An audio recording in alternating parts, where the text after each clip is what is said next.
Lord Jesus. Vi ia o e tama. Hallelujah. Hallelujah. Hallelujah. Tama. Vi ia lava o e nei vaenga le afiafi lo mātou atua. Whawhetai tele lava i lo wanga le nei. Whawhetai lo walofa.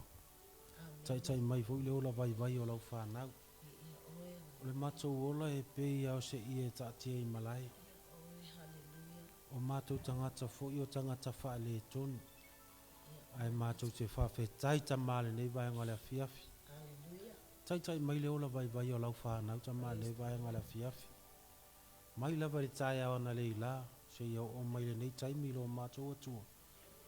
O vā venga mea i mātou te maofa i ati oe. Wai leise si e eise malosi, leise si eise poto. E tai mai le ola o lau whanau. Ai peita, ane le ai oe tama. Mātou te rea uria mai nei vaenga le afiafi. Maua fo i lava no e whaasoa i lunga po kalame. A lau whanau nei vaenga le afiafi tama. O oe ona le por kalame. O oe ona le fe au ma le mea te whina ngalo ai. O oe fo i ona le upu. Pau al meo mātou tangata o tangata whatau waa. Ai mātou te talo tama nei vaenga le afiafi. Whanga ngana lau whanau nei vaenga le afiafi. Ma ua male tōlua tama ia lunga i penga te whailangi. Talo i lau ufio mātou te mana o mia o e tama. Whamanuia fo i tama nei vaenga le afiafi i taitai o Global Kingdom. Me se fo i au una uma lava whanongongo mai nei vaenga le afiafi. Talo i lau ufio lo mātou tama. Ngā mātou tangata i mamori lau upu. Mo foi no mātou i lota mā o i lawana e whetalai e suke wiso se me te toa tasi po tō lua tal. Taltano e le lau suafa olo o iai male nganga o lau ufio tama. Wa atoa nu mela te whina ngalo i tama. Wa i malawa i la ato o whafonga mai. Talo tama o se whamanu yanga. Pa i ato o mātou leo. O i fuisesi o mai o i sesi o langona le vai o i fuisesi o mawhatia le loto tama. Ia e fufulu le ia vaenga le afiafi. O lau upu le vaila au o lau upu fo i o le fo mai tama. E te fo ala mei o mātou loto. O a mātou teiro a manua le loto tangata. Tama. I leise lava seisi tama e whai ona fo tama. O mātou loto fo i o manua le teiro taimi tama. Ai mātou teiro. O lau upu le vaila au tama. Wha maa ngalo mātou tangata wha le tonu tama. Au talo lau fio. Whamanga le foi maa ua maltoa lua. Lo mātou tua nei vaenga la fiafi. Oi fui se sio ita mai ati mātou ta maa mātou tūre nei vaenga la fiafi. Mātou te claim le swafa manu malo. Lo swafa e manu malo. Lo there is a victory in your name. There is powerful in your name. Hallelujah, hallelujah. Wherever we go, Father God, without your word, we can't do anything. O mātou tangata vai a po whela mātou te o iai. Iai o iai le upu le ola, le alana nei vaenga la fiafi ma. Whawhetai tele lava lo mātou atua. Whamanuia fo ia bishop. Mātou mafuta nei vai tau lo mātou atua. Aso fo ia tai au tui whaimalangatu lau au auna taro. Whaalao pea o le ea au malangatu i lau au auna. Whamanuia fo le mātou tama ia fium mahana. Mātou mafuta whaalongongo mai tama. Talo i lau fio lau whaamalolongo i lau atino. Whamanuia fo i lau so i apareta. Po lau au na whaiwhi au tama. Tai fo i o le whaatonu o Global Kingdom. Mātou talo fo i le malosi le poto ma le ata mai. I le mawhau e meise. Lungo o le penga ta whailangi. Whaonga ina o lau au na lo mātou atua. Whamanuia lau au na ma le whaletua lo mātou tama. Male kalesia lo mātou atua. Manuia fo ia fereti male kalesia i lato malava o auna. O lau fia so se tasi o penana alanga. A wala upu lo mātou tama tono lea fata fai taulanga ma lea fata fai taulanga. Tono lea fale ma lea fale lo mātou atua. Talo e lau fia nei vaenga la fiafi. E eilo wanga le leilo mātou atua. Whamanuia mai o tama o mātou tau a inga poi. O atu lo wanga le leilo tama. Ia oe whamanuia fo i le atari i olo o pi nei vaenga la fiafi. Ia oe tama, ia whaongata leni al whanau. Ma walunga ilo vi inga lo mātou tama. Ia o Yesu, hallelujah Lord. Hallelujah, Jesus. Amen. Amen.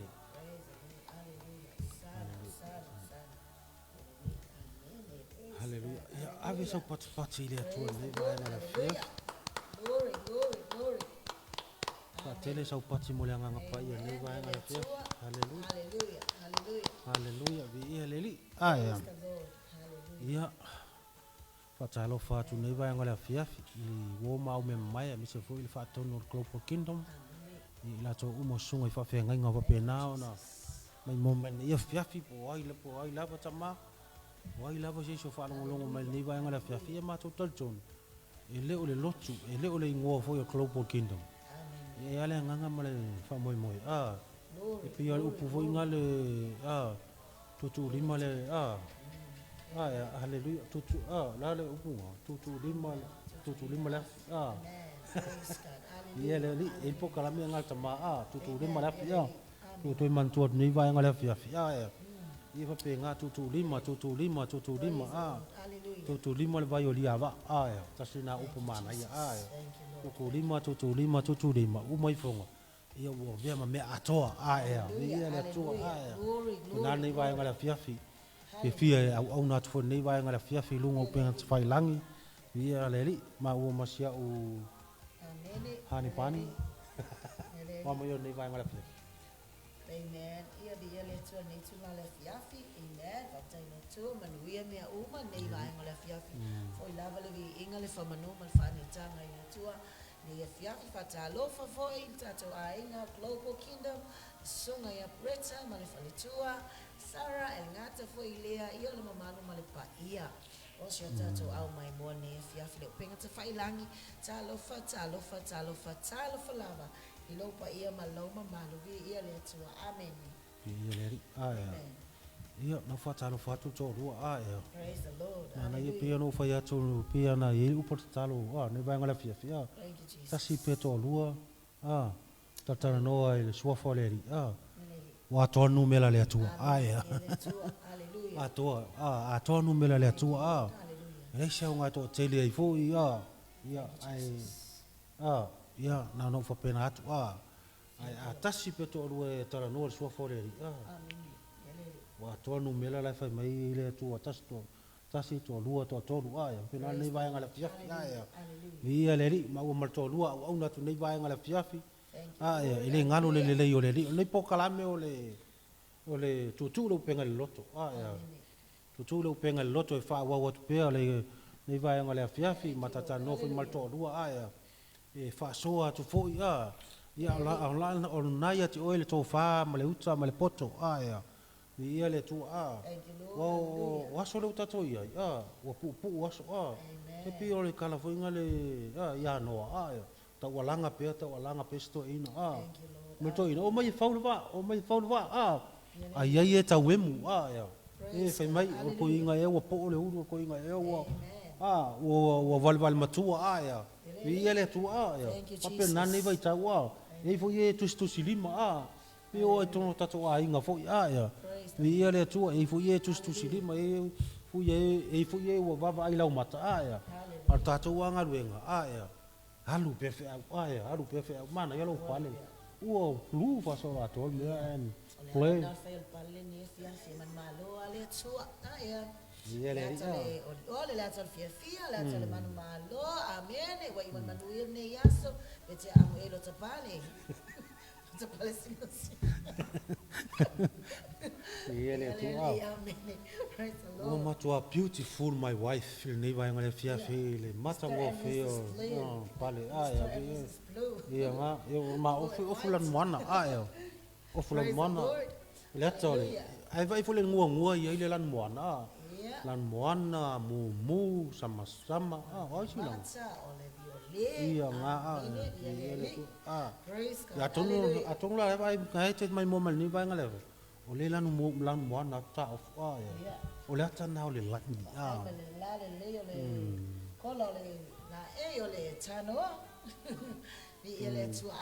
fa tailo to lu mo off ya nei ofu pe ma se lua ta la tau tua. Amen. Nei ofu pe ama se lua ta la tau. Nei wo ofu le vai ngole fia fia. Hallelujah. Sau nia ele best design. Lucy, Cornelio Wallace. Ai le ENL, tala fa ENL. Ya nga, apa foi o lani ngole pro ole fale fale sui no. Mas se é do fulo. Ya ENL. ENL. Ya, and Taisha.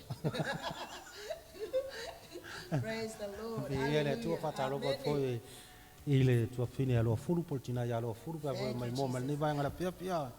Yo. Ya, bo design lo fulo. Weva ai le au ngal me lo kala ngoko ya. Amen. La to umo ya tunu mau. Praise the Lord. Ki ora talo fala ia. Ai. Apa yo mai mo mo yo fia su iso off. Praise God. ENL. ENL pasota ya kaisa. Ia, ENL sewing. Pasota ya kaisa. Ia nga kongu pasot kaisa ole ave masingi ngumela kas. Afai foi o fia so no to ai sa mongi. Ia. Amen. Ia le tu Hallelujah. ole kasinga masingi ngumela kas. Ia. Fia landscape lo fa lua fa mang ia. So fangua fo ia. Lai mo ke mga landscape. Ngumela kas ya kaisa le. Foi ngal tu langa ia. Ia le tu ia. Yo, kamanga excavator. Yo umai fonga kuango number 1 ya. Sa ngali Mikey. Dua tala ai aulo ile sila Jesus pastor. Ia le tu ya. Ia nga. Ia ala so pati le tu ne bang la ya. Ya. Ia le tu matango fio ne yaso ya. Samo ne ite me timula ya. Hallelujah. Ia le ri ni yaso o ngi samo la saur kimu vela saur kimu fa fetai le tu mo kimu Amen. wa fa ile ku mo kimu ora foi mau ru ngi le fia Ya, ame tele fa pe me fa peatsu fa fetai le tu mo le swa timu fa so yo ku kama ya ba ai le ye lo me la wa ngai le le ye au la ai ye fe mo le ba ai ngo le fa tuanga. Amen. Ya le tua. Ia si kong fa ye nga ku lo fa ko nga fia so to ru fa la lo ki au ko ya ko kiki le le ha Ola be mai foi e fa la lo ko ma kama. E ma ke ko. ku kama isara elu tomato ya nga kairo nga ya luo koru ko nga fola au lo ke ko or ke mingi ya Ya. o ku kama ku or Titanic Ya. John wol fanua le kalesia o lo fai ia ku kama ya o le ku kama o le kamako male ai ku piko Israel eggplant and cucumber and tomato ya o ngi fola o le makua kaunka ko ngol packing save a mi se fu Cape Town male new world New Zealand ngi Samoa ai ko anga ko ku kama ko kamako ko le ulu o le ulu foi le koi so makua ulu sunga fa fenga inga a fa fonga mal sunga ya fiu o le ulu a fiu e lo se ulu Te fa foi me tala la ulu le ulu. ia a lo se fiu ia o ha we pule le ulu le we lu mai koi o le makua ma ngai ya le fu le Hallelujah. le la o kemingi o le fu ka ngi sa mo Amen. o ngi chilo e te alu le fale o ai ka ke la kula le mio le fa ka ule ulu kongo isa mo ko ulu ya ulu le banga ba ma tu ta ki ai kongo isa vo ngai ye kai masalo pe kai wa ma singo ye ai si ai ka ngora au mai le ulu ngai ke fa nga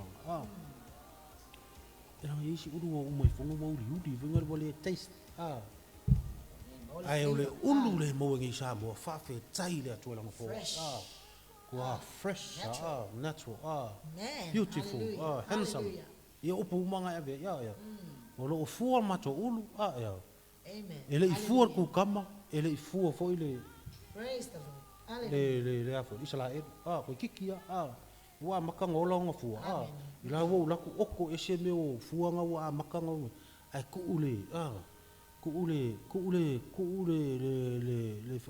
le malosi le ku kama ki fa nga ako le ongala au ki fa nga ko yo o lunga piko lunga me me la solo nga o kan o pe yo la pulungi mantua. Ole ngā ruenga lu te whaia. O o tangata pulungi. Hallelujah. O ke māsangi pulungi ngola ai usila. Wafuanga wiranga rei inga i ka mai malama la hitu fo ai le tua lo nei tangata. Ulaku lau ke ai aku se meo lai ola vale. Ola ngā ruenga kwa ngola kulu se le ulu. Pe ola umea whea ngila piafi. O ke laku. Ali mai hani popo. O ke laku. O laku wa perku kama ai ei laonga la o iau kafa. O laku lo mal se le uruange. Pulungi lo. Kwa pulungi ese. O lo ke iloa. E mai mau ai mea ai. Ola vale. I mea ola vale woso ese. Ia ku ngale main. Ngale main trunk. E halu ele le mea ai. Nga ke whawha ngale. Ko ko kambala wo. Ko ka mau mai la. Ia ai ese me ola vale. Whape ngata tō langa le kau ke ola i kemingi. E ngai mea pa o vale o tatou olanga. E manga o mia le ese. Ia. E ngai mea paku pakua i o kako olanga. Kai whape ngale le pule. Ia ngangan purungi. O pe ono tau sila fio. O le vinge lo ke le pulungi. Le hanga kula le lukaka ngoa mai le ngango le ria. O le vinge. O le vinge e kele laku loa ave oki lo le vinge. Le ai e ke ku. E te mata ia. Le la le lei. Ma le la le lei. O la unga luenga lai fai. Ia e kango e pulungi le vinge. Inga ia fua tele mai atidi. Ave ese la le anga. Ave ese la le anga o le ko ia nga. Langa po la tala no me kuspa ia le tala le. O nei ke wa o tangata wa. O faisinga lewa pulungi le vinge. O ke malama le fo ila i pulungi le vinge. Ke milange. Ia wa beha o masini a supervisor pulungi le vinge. Ia au latu la o ke vai ku ile tangata le pulungi le vinge fa le tonu. Ia o te fa tonu ina la se fainga. O ke fa ko nguinga la se. O ke fa ka au laku foi ke sa vala ku le lainga. Le lainga vinge venga le. La wa o yo ala fa le kongu le pulungi. Ni fai ngo ko e kango ko a mal tangata la mai mal supervisor ku. Ko au ili fa le lai. E lo wingo la utala. Le pulungi ngole la au. Ale leilo pulungi le la au. E koe fua le lei. Fua le lei. Fua le lei mai. Ape ngau tātou tangata. Ape taile. Ape kaile loko la fiong pa ia le atua. O le o mai fo i tātou. O kāru vo ila ka ke pa ai le. A tāru vo ila tate pa ai le whaingoa ka ngaruenga. Ka keiloa. Se o lai. O lai ola mai le li. O lai o mai le li. O kāru ka ke pese ma whai atala au. Mo ka ma fau le anga le o le atua. Ika ke ro ko yo la e lo ia le ola. O lo ia le ola. O la ku fe ngia ka mako lai ku yo. Ke la ku soli. O ka ma no se foi le inseki. O ka usau le inseki o ka pepe mo venga lo. Ala nga usau ia va ku le mele lo le. Ia ka yo this the first time I do. Usau va ku le vai va ku mo le pauka. O ka me le. O la wa mi kia foi. Me wa mele nganga le rilo ma fo. Tau lo va ku le pauka sa. Yo la ku lo pa su o lungo la. Ke lo e fi mo ia me in sheki la o lungo ka mako. Ia o le vai. O le vai ke lo pepe in sheki Ibi ia le tu. O ia bi ia le li. Ba ka ka mo ni ba ngala pia pia. O no o tatu sio manga. O lo ia le ola. Vi ia le tu Praise the Lord. O lo ia le ola.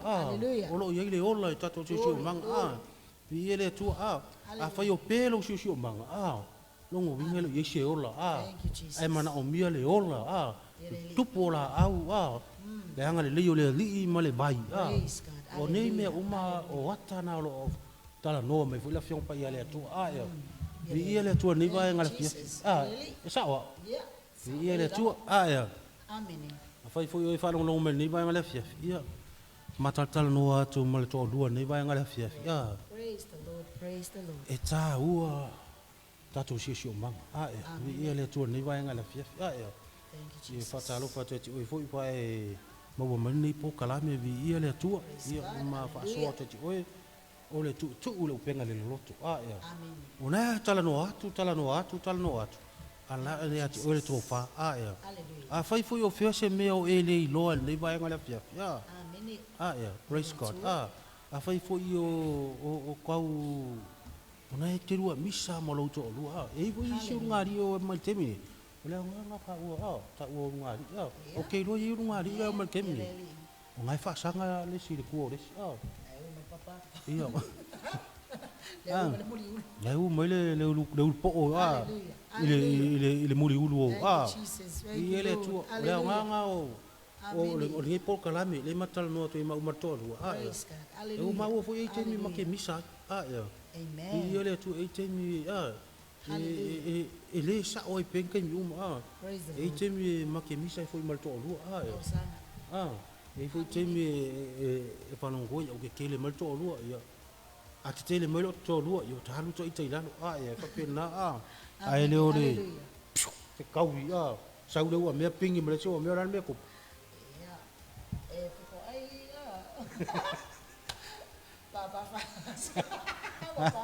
ia papa kiri e mo le wila ia awangi papa kiri e mo ngi wila ia o tangata e fa longo le upo le atua Thank you, Jesus. ia le atua e pio le alanga fa so nei vai ngale fia ma o marto lua nei langa ile sa ngo e penke mi uma e ia te me lu nga la lo e fu ma ftanga Thank you, Jesus. e fu inga nga o mar kemi ngai Amen. e se me o tama e se me o e se me o se be lu fa fine e se fu me o tama lo nei vai ngale fia Hallelujah. ai fa fe tai pe fu e si inga ka longo ma nei vai ngale fia ia ve fu manu fu no fo tu marto lua e ve se fa e toi a ve se upu mate a vatio ma ua ngutu se tulu ia o se fa manu yanga fo ia te oi ia ni vai ngale ia wa ile sa ngo ai pea ia nei o langa ia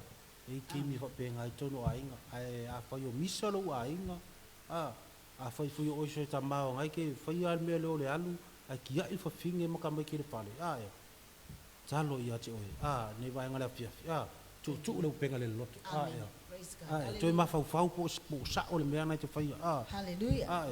e ta u yo se ainga a fellowship to ke ma futa fa sa fa ta sita ma ma fa na ia e le anga me vunga lai o le kama lai o kinga ia lai kupu fa fita u li fa na ia ni vai tau o ma kwa ma lo si on ngoi ma lo si ia kare pe fale ona ole de la vol maftanga le ta fa tolu so fuanga ona ta wa tire ni vai ngala fita ka tal no atu ma to lo ni vai ngala fia fi lungo le global kingdom nei pokala me ole tu le penga le loto ia ia le tu a fa yo e doubt a fa yo e o e mafatia ni vai ngala fia e tele ola se upu ai te ola la fionga pa ia le atua ni vai ngala fia o le upu le ha fai mai o le sulu o le sulu yo vai yo vai ma o vai o le malama lama fo i tato wala milei ia e fia inu le i le vai e fia ai o le i le vai e fia malama lama fo o le i le malama lama alanga o le tano mo le fionga pa ia le atua o le sulu yo wala o le sulu yo vai male malama lama o wala le ukule le fasa vai le no ukule la fionga pa ia le atua e sa fasa vai le no mai lava ai kupito se ia o le mea na folfola na the promised land o le upu na fasa vai le no Thank you, Jesus. pai mai o le moli o le ao fani utu le ao male afi fani utu le po o le upu le tu Praise the Lord. Hallelujah. o le ale ngase o le moia ale katangata le no Amen. o le a fai mai kuru o po mau moia e o tangata Israel Thank you, Jesus. e mi ngoi lo le afi fani utu le po e vai ku loka ka vai ngole o mi ngoi le afi ia longo winga kono ah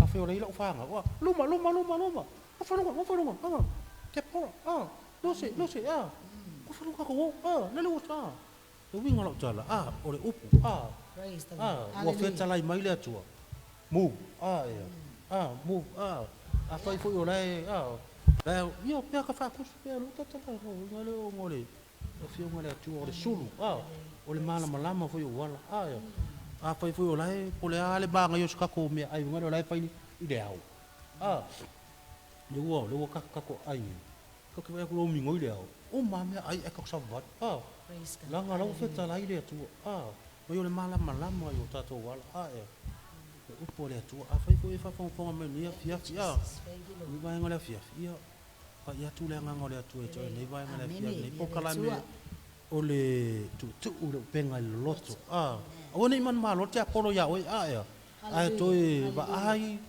lo ma fau i le me ka kaunga fai Praise God. le taimi ai mang malo te apolo ya oi akar te apolo ai ma fatia oi ma fatia lo ai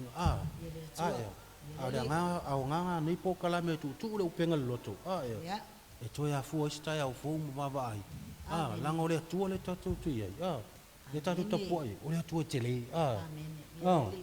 o le tu tele fai mai e le ma fai on tatu wopo le fai on tatu molu le fai on tatu wa ina le tu ana le tatu tonu e tatu tapu ai vi ele tu ia le ia ave sa pati nei vai mala pre Hallelujah. hallelujah praise god Glory. hallelujah vi ele nei vai mala pre o le la ta ola tatu fai tau nei vai mala pre vi ele tu Amen. tatu fai tau o le ken ni sei vi ele fai tau me ka ku fai tau nei vai mala pre mo stam Ele tua, que nem Fa se malo lama si tau ni vai ngala koe pia. wha, alo na foi upu mua, si whangata na sifulu, amene. Sifulu renga te tau anu. Ele tua, mua, ua iloi a tamu lana vau eva, ona tō ai lea o ia. Ona whanau mai le e ia o kaino, ua ia whapeani foi, ua o maua le tangata mai a Yehova. Lua, ua toe whanau mai foi e ia o lo na uso a pelu. O a pelu foi, o le leo mamue ia. A o kaino, o le ngalue whanua ia. Tolu, ua o ina atua o aso, o na vatua i le e kaino, o le fua o le whanua, o le taulanga ia Yehova. Wha, a o a pelu, ua ia avatu foi ulua i tama o lona lafu, o e pepeti ai lava. Ua sila mai Yehova ia a pelu, a toa malana taulanga. 5, ai peitai o kaino, malana taulanga, ua ia le sila iai, ona ita tele ai lea o kaino. Ua whau lava ona mata, ono, ona vetala ia tu leo Yehova ia kaino. Se ale mea ua e ita ai, se a foi ua whau uai o mata. Fitu, pe a whai e te a miolelei, e te lema ua e ale fia. Ai a whai e te le a miolelei, o loo ta oto i le whai tuto ale anga sala. E wa ia tu fo ilo na manao ia te oi. E te pule foi oi ia te ia. Valu, wa fai mai foi kaino ia a pelu lo na uso. Wa ia i fo ila ua ile whanua. O na tula ia tu leo kaino ia a pelu lo na uso. Ma fasi oti ia te ia. Iva, wa fetala ia tu Yehova ia kaino. O fea o iai a pelu lo uso. O na tali mai le o ia. O te le iloa, wa au ea le leo lo uso. Se fulu, wa fetala iatu o ia. Se ale me wa e whaia. O loo alanga mai a te au, mai le ele le leo o le toto o lo uso. Amene. ave sa pati le tu nei vai mala fia Lord, ele tua. hallelujah vi ele Amene. praise god pa nai yo nai pe yo no matalno nei vai ngala fia tu ile penga ile loto Amene, ele tua. mana ye si tu fai tau le no matalno le wa tata no to nei vai ngala fia Thank you, Lord. o le tusi ile o se tusi ile loto se mainga fo Hallelujah. ale tusi wa fea so fo te lo fai la un ale o ma to me nei vai ngala fia E toi baba ai ai le fo le tu a yo. Amen. Praise God a yo. Leli. E mata ti ale tu a yo. Leli. E ole mele tu sile. O tangata fai mele ma tangata fai mele anga. Amen. A yo. A yo vi ele lu a. Hallelujah. O tangata fai mele le ma tangata fai mele anga a yo. Amen. Vi ele li a yo. Hallelujah. Ole kele o kanga ka fai mele anga le kimi. A yo. Praise God langa le kala ngo mele fiong pa ia le ali. A yo. Kau fai kau mele le fai upunga fai mai a fai mele le. Poi varu e pole. A fai upunga le meanga a fai tama fai upu fitu. Pe a fai e te ami o lele. Ia. E te le mawa ele fia fia. Ai a fai e te le ami o lele. O lo ta oto ile fai toto ole a masala. Ia vi ele tu a yo. Amen. Hallelujah. Hallelujah. Le mai sa o i le fiong pa ia le tu a. A fai ke mai e ke fai mele le. A. O le makua kut kut a. Fia le tu a. Kut fai mele le. Bad fai mele ang a yo. A yo. Hallelujah. A fai me wrong. A yo. Nene. Nice. A yo. Ni pe fai ke lo ngofo mele pia pinga ngi fai mele ang a yo. O le si o kai a wo fia fai ngi me o a. O mea a. Thank you, Mea Jesus. ka wale ai a mea le anga a yo. Amen. A yo. Yep. A ma mea se a. Piu fia ka lo alo i kulanga le a yo. Leli. A. Amen. Amen. A e o fai kongo i ka le si a. O ka me ka ngaka ngalu due fa pe ngala ko. A. A fai ke ngofo mai i o ngake fai le meanga. Ma nga ia o upo le atu a yo. Thank you, Jesus. Langa le nga o i le atu ia kamare o kaino a. Leli. A o kaino fai mai le. O le uru matua a yo. Amen. E uru makua ai fai mele. Amen. A yo. E uru makua kaino. Soli. Ai le makua a yo. O le makua fai whaka ka inga a. Yeah. Pia le oke ko inga vinga soli. A ika loloka mai ka ika. Pea fai ka ika skanga ka vinga le ka ke makua ai le makua. A. Soli. O vea o e mawhaka ka inga le anga. A. Ke ika ulo foi ses. Fai o e mawhaka ka inga le anga. A yo. Leli. E mangkua foi le kama vinga le. O le whangau Jakopo. Ah. Yeah. Ropena. Reu pena, Pena. O kama reu pena, Reu pena, lenga pinga. Le keiminga fai ai, O e reu pena, Leu ruma tua, Emi whamanui. Kemi, Ue piang fai e ko inga uku, ke makua ai, ke le makua ai, Amen. Vi, e sawa. Sau le, ko wa ai la, se le mele lo ke fia, ni fa finge, tina matala, vai a kua punga mai, ia le ue ne ia fia, ia. E fa pengana ngi upu, ngi fi au le mai le kua ngi vai ngale fia, Thank you, Jesus. Hallelujah, Thank O you. kama ngi o kaino, soli. E makua, Amen. ala makua fi meleanga, li ia le, Praise God. Praise the Lord. e ole mele nga fai le wali ia. Amen. Pe o le ua test mai le atua, ia. Le ua fa mai le kala kus pa ia o taulanga, Yeah. O taulanga le ua fai le wali ia, ia. Ua alo ka mala ikiki, Fai mai lang taulanga, Amen. O mele ngal ko lau mai mele ngal ka mala ikiki fai. Fa a o a pelu wa ia vatu fo i lua i tama o alona lafu. We pepeti ai lava. O sila mai Yehova ia a pelu. A toa malana taulanga. Hallelujah, Yeah. Hallelujah. O ta mala ikiki, Yeah. O meu o le best of the best, ia. Best Ah. of the best. O le kangal best of the best, Yeah. O mea makua le lei ma ato atoa, ia. Mea mai le loto, Amen. O le atali tongu tamai, o le atua le, o nei, e leo tangata le atua, Amen. O mea mai lona loto, O le mea, o le best of the best, So mai lona loto na te ave ma lona atua, ia. Amen. O kamale o aperu fa mea, Okay. o kaino fa mea, O kaino o le ngalue fanua ia. praise God. Ua o ina atoa o aso o na watu ai le kaino o le fua o le fanua o le taulanga ia Yehova. Pena lau o le. Ia. Pes patetai. Pes patetai ngana. Ko o le fai mai kala kus pa ia. Amen. O sila le tu le I le taulanga apel. Ia. Ai le fa manuia. Ai le fa manuia le taulanga longa winga. Atura se tu. O ku kama le mal tu kama le. Ia. Saulo apel o ia e kaino avel ku kama faleton. Ia. Ai ku kama le kadi lang so Ia. Mi ia le tu o tangata ai ngalo ia apel. O ia ngalo ia kaino. O le tua le ia. O le tua manuia. Mi ia le tu Pila o le ngā kongu ala le mele le amai e te au le O le tangata fai mele anga. Ma le tangata fai mele le O le mele fai apel. O le me tō mai lona loto. O le mea na ia ua iloa. O le atua le na te au au nei. O le atua o manuia. Fai mai le kala kuspa Ngā alu le tama o fai mai o le luai. Manu, olona lafu. O le luai manu. Tama, alona lafu. Longo winga. Tala noa le O la tala noa I le mea I le hima atoa. E fai tau longa I le atua. O le mea laua o le laua tō mo lona atua. Praise the Lord. Wi ia le atua. Waso la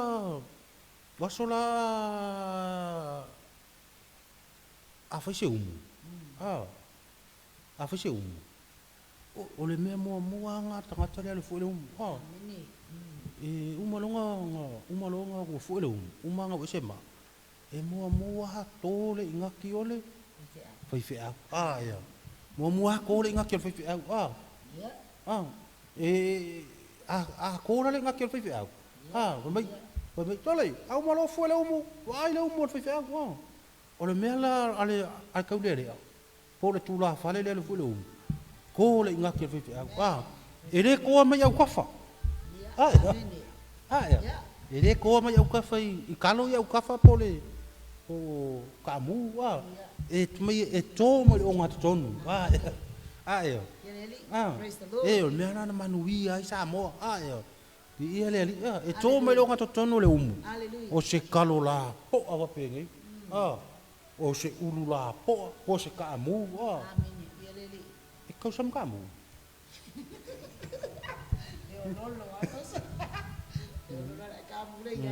o se ko ruele fia is kamu ia ale me o le fia I me leila ke le roka Nene pa ma ai pensa.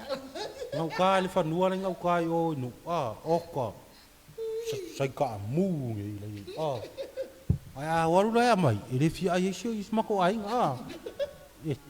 ele fia kau sam kamu ia vai la ia ale wingo la tala vai ngala fia fingi ia tole inga ke le fai au e to mai o ngato tonu le umu le mea mua nga ka le fu le umu ia le e ave male fai au o le ata o le ana inga ele tatou matua tatou matua o le atua la tatou o le ata fai au le ata na o le I kongu o le kau ke au na I le atua fai tau langa I le atua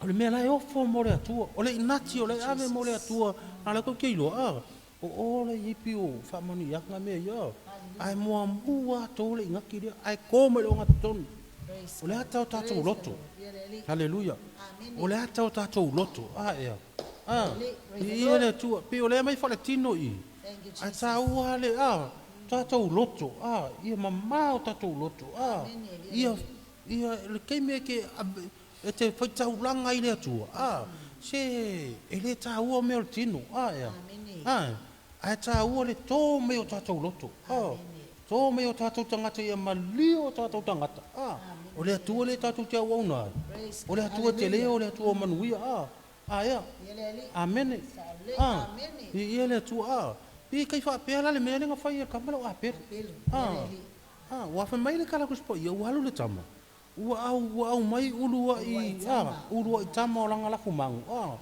ai lo nga ia le mea le pes mai ave le tau langa I le atua ia le atua al kama lo kaino o mea fa le o lona I fo ringa pe o le kala winga le ku polo ku le winga lo kala kamalo a pasi winga le ngalu ave pasi apa yo le pasi a polo winga ya ave pasi ku mo ko mo anga ka wo ko kai sfuka la ku ka wo ku kai wo kala polo ku ya ka wo ku ka wo ku kai wo kala ave ma polo polo ngat pas polo yang pas le mo kwa kiri ai ku wa ka mo apa nani yo langa ta ke ya la ngofos ka malo polo yang pas la ku el pas ya sa polo fai ya anu ku pas ka ya mo mai ka sfuka la ya ka ngoku ya kele aku ka le lusu cenge yo polo la ile le kalanga ka le nganga ngala wa ku polo polo ku kwa mo polo yo mi ele pe kai fa pe ngale ngale pe kai fa pe ngale mele ngamo kamano kaino yo kaino kwa le tua ya yo to mo isa ilin malo le tua malana mi to yo mo isa ilin malo le tua malana mi to mangai ona everything shall be added unto you. Awate masal salu le tu le tap ke wong Praise the Lord. Mo isa ili ni malo le tu malana mi to. Ona fa popo mai lo me tele lunga ya to. Everything shall be added. Vai mata uti o le tu le ta tu te wong nai. Ko mai o me uma Ki man ko ala makanga ni ngat we. Mata mai ye bi ele tu. Amen. Bi ele Thank you, Jesus. Pinga ke ro la matanga ro ninga ruenga ngi vai cheli mata mai le ai se me vi ele tu of sayan matu ta mama tina vi ele ri me se fuile kale si vi ele tu pifa pinga ngar ruenga le tu to me ta to lotu to me ta to lotu ta to te fai tau langa ile tu ta tu ave me le oni ta tu ave me e o fol teme me eu fui ter me tatu te worship ile tu se manga o miele tatala o tatu loto to tatu ana le tu ai se fa manuia mai le tu ile tu o ke mi ka ko ke ele mana o le tu ka ko ai manga o le tu ile manga o le ku ka vale pinka ko Pau ale me le mana oile tu ole ata nga le mai ole ata fai tau langa pelu tanga fai mai o makua tolo nga loko ile tu ambe a tolo nga loto ile tu o me pele yana ia mai no na loto na ave ilo na tu haleluya la tono apelu ole tu o manui o tamale o ai fokai fa ka lunga yang ia ngaru ngale tu nga lu pi fa ya kuwa pi ya fa ka elu ai ngalo ya apel ya kaino ya yo le tu ala o nga o le tu o manui praise God ya la nga o le taimi o fa manui mai le tu alanga ya apelu ma ave lang taulanga le tu ai alanga voi kaino ma ave lang taulanga le tu Amen. Hallelujah. O la tanga ta viinga fai viinga. Jesus. O le wali o le avela viinga ile tu. Ai fai mai kana kus po io. O sila le tu ile tau langa apelu. Ai le o sila le vi mai kaino la tu fa le nganga si fo dinga vi o kaino. Ai le yelo na loto apelu. O vi to ato malona tangata ile tu sila mai lo le tu fa manuia mai apelu ya ni ele tu am so pati le tu ni vai ngala pia ko pinga fi apel amo ko fi apel amo te mai o tu ya au na le tu la me ngalu apel amo ka pen pinga men iyo e te mi vai mai apel amo tu o lo le apel amo they are the messengers from God lo what ape e America la cruz pa ia na mo e ape amo afe mai fa afe ape amo lo no fale kai mi nga afe ia o na to no fale ape amo ele ko ngofo apera Amen. Hallelujah. Ai. Mai kala ku spo inga mo maru apera mo tu ka penga mo ele ila ku apera mo ka ngo sia pisupu peri ila ku apera mo ka ngo sia falawa peri ila ku apera mo ka ngo sing ngasi ala me ka ngo apera mo Best of the best. ka ngo apera mo le manu o le povi o le mamoe o le oki ai ka ngo la fika fa ma fo Amen. ka ko ngi pai ke ele we ole ngo fo malo le wo ngo fo malo to no fo opera a sa wa ko mbo e ku ngo la ka penga mai le manu ka penga mai le oki ka ba ko me Hallelujah. fanga pe ko mai kala nga fa mo ni opera Ona momoe leo Abraham ole Genesis fulu valo Ia. fai pe fitsu. Ona momoe leo Abraham ilo na lafu povi ua au mai le tamai povi e mua malelelei ua avatu ile taule elea. Ona ia faavave lea ona ngausia. va ai la ya ele tu ele ma fanga nga mai le pe to me opera Thank you, Jesus.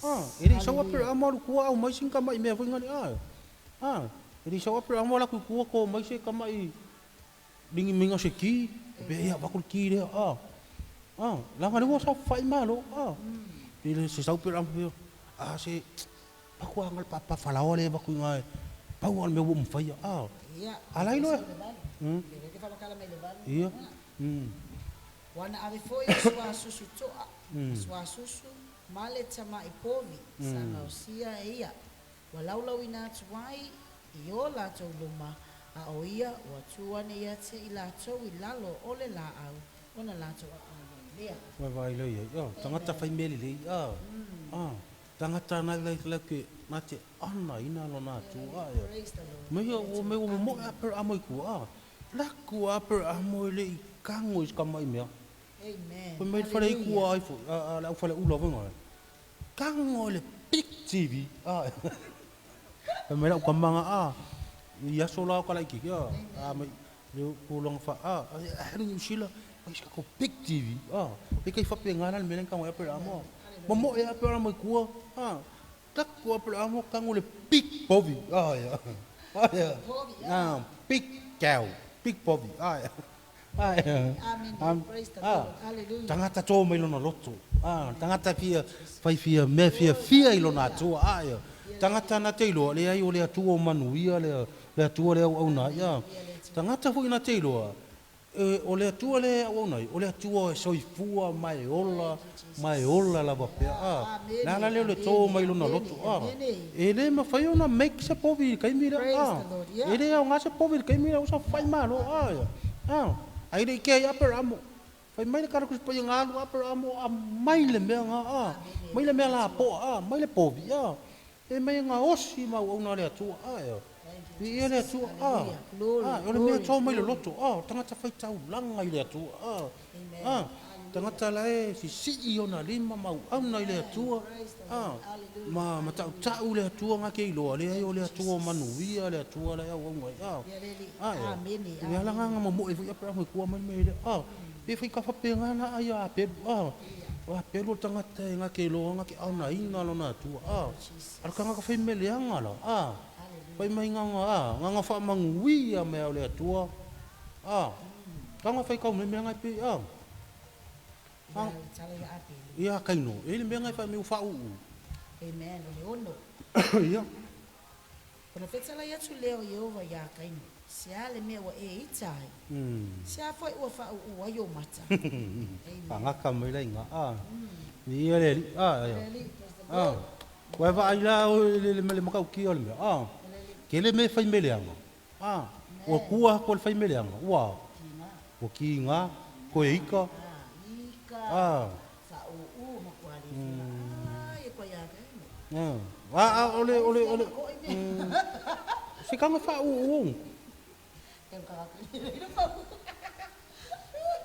ke lo ka fa nem se fia ni long fale ya am I right kul ka nga ka sus ka nga fa fa ngo fa mai ia nga ke fa ia nga me ole Amen. fia sinop ke lo la Ya hai hai. Ola, hai ya. Ke lo e kung fu o le ska. So fam hallelujah, hallelujah.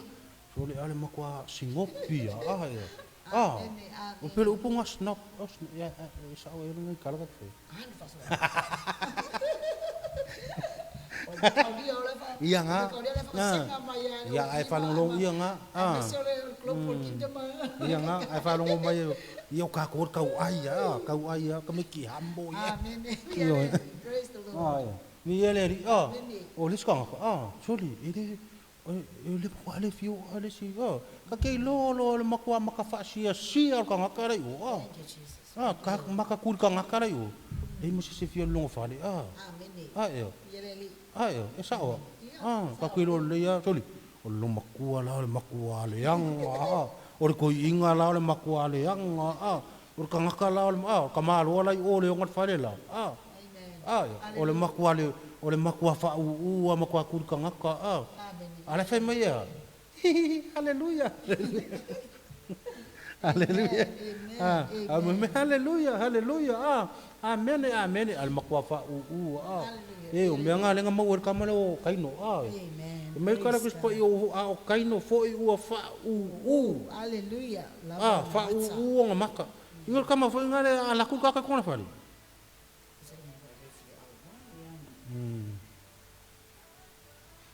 lo ngovinga ko kama ai sa foi la e vai me ke au Yeah, awai me ki oi mo return na. Ai basta mo o mo. ai ala pe vai me ke lo que ka ko wa Kiri. Amen. Haleluya, vi ele tu ya. E ke entra ku lo ka ke vai ku lo ka ka pi pa u pe nga. Soli. Nem se fia mafu kwa. Amen. Haleluya. Jesus. Ke vai ku lai pe puts or no post. Praise the Lord. Ya, haleluya. Ya. Pe le aise mele le pe ngal fa ni fu ulu pe ngal miki pe ngal ku le ai ka mu. Ya ku le ai ka mu. Ya. Pe ngal bread pe ngal ka ko nga pe ngal potato in New Zealand and no mele le. Sole ai le ri. Isi ai nga. Haleluya. Haleluya. Fa wa kele fo le sa ole pili i ko kongu kele me ko kongi ya aku o fa ya fa tu ile tu ya ele ri na kon me ngalen kupu ya pe o ya kaino e fa vai ai dai lo me le ri o fa mo ko maka fa sia mo ko maka ingo ai le o fa ia se o la fa ile tu ya ai lo fa me le tu lona tu lo fa me Hallelujah. Kaino. E se o e fa e fa penga. Yo. Wa vai lai lo me le tu fa ke lo e fa penga o mau ka ko ka ka iske mi Lo le mai le ri la e pe servi. Ala e ma ko ka ko le fia vivi ala e se me venga lo le ba me ngafi kala ko ngafi ma se nga mo.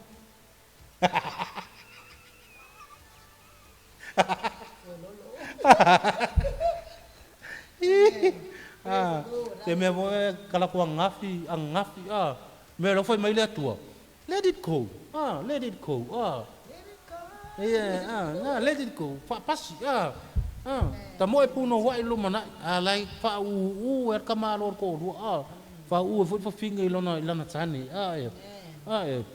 e me a finga wo level ka ngo lu sort out fa pas lai fa u ya le si Peo kau bawa.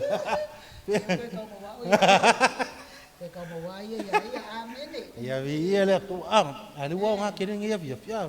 Total no langa o merna lena mo ka mangi o kaino ya. Kile me wole fai me le ai wa ai la mo tanga ta fai me le o tu wa to fai me le o lo sa wele mata fa u malefi ma reita mal mata ita mal mata ua nganga mai kara kus po io nganga o ma me io baka pe o mata u alo mar kama ilo ngauso o no fai fasioti ai Praise vai vai la ia vai vai la ia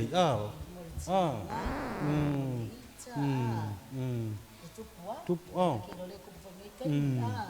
o mai o tu ato menga nga makwa mata ita umang makaika fasioki lo aya iele vai vai le makau ki le nga le praise God hallelujah iele tu isa pinga umang yo la maka ku ki aya ia a foi fa long man ni vai ngala fi e ta ua ya ta ua ya aya loro ta au no ise tu aya wa fai for you o no fo man ni fi a life e se sia yo do mar to lua me se tono la inga o e foi mar lau fai fi au o e malesio uso o e malesio uso te tono le kalesia o e foi male va malo tama o e foi male va malo tua fine po se sila si ia le tu to tono lo ai e wa tala no atu la fionga pa ia le atu ia to le fia file nei e wa tatu fa longo le upo le tu ia le tu au e ta o le tatu no tu fa mangalo